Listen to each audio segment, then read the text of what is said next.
Hello and welcome to 680 Home Video Channel, a web series where we answer all of your real estate questions. I'm your host, Theodora, and I'm talking to local East Bay real estate broker Doug Buenz. Hi Doug, it's great to see you. Nice to see you, Theodora. Today's topic is home inspections. So Doug, this is a big deal in real estate. Please explain to us a little bit more about what home inspections are. Home inspections are a standard practice in the real estate industry. It's normal for a buyer to obtain a home inspection as part of the transaction. Home inspectors typically look at the major structural and functional components of a property.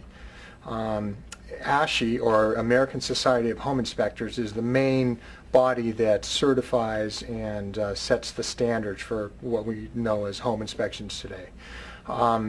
They typically cover heating, air conditioning, plumbing, electrical, roof, attic, walls, ceilings, windows, floors, foundation, and all the major components of a property. There's several things that are not included in a home inspection typically.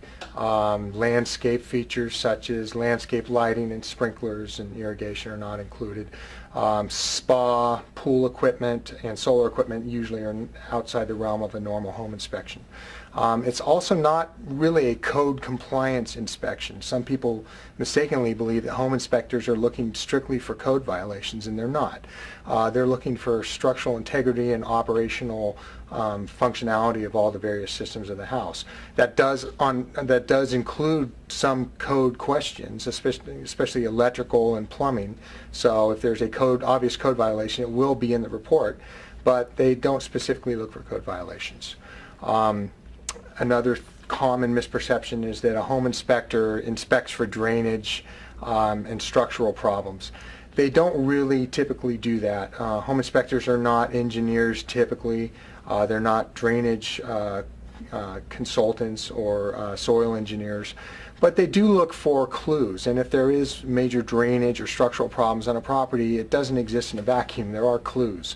If your living room, when you bought the house, was nice and level, but over time all of a sudden you have a step-down living room, that's a pretty good clue that there's some structural things happening with the house. And a well-trained inspector can pick up those kind of clues, and those clues usually involve severe cracking inside the house, uneven door frames or window frames. If a window doesn't open, that's sometimes a clue that the soil is settling or there's some ground settlement involved. So that usually, if an inspector sees some of those clues, they'll recommend investigation by a further expert in the field, and that's the typical language you'll find in a home inspection.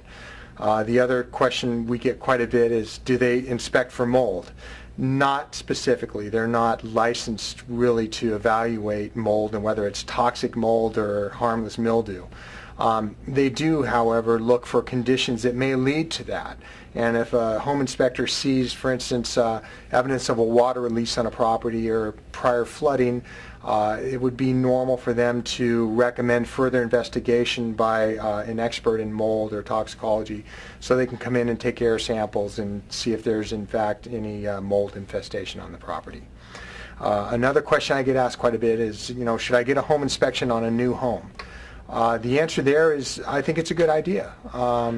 Builders are, sure, they're supposed to build the home up to code, etc. But cities, on their best days, can be fairly lax at actually looking at the construction or verifying the construction. I've seen roof permit inspectors drive by the house at 20 miles an hour and sign off on it. So it is a good idea to have a home inspection, and one of the main reasons is the builder usually will have a 1-year warranty comprehensive on the home, and it's a good idea to have a home inspector go through as if it were a resale and identify any problems that would be a problem in the resale market, and why not have the builder fix it during that period. So it's just additional peace of mind, and for my money it's well worth it to have a home inspector look at a new home.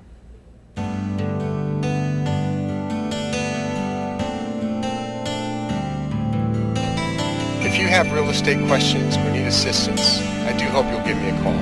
I'm worthy of your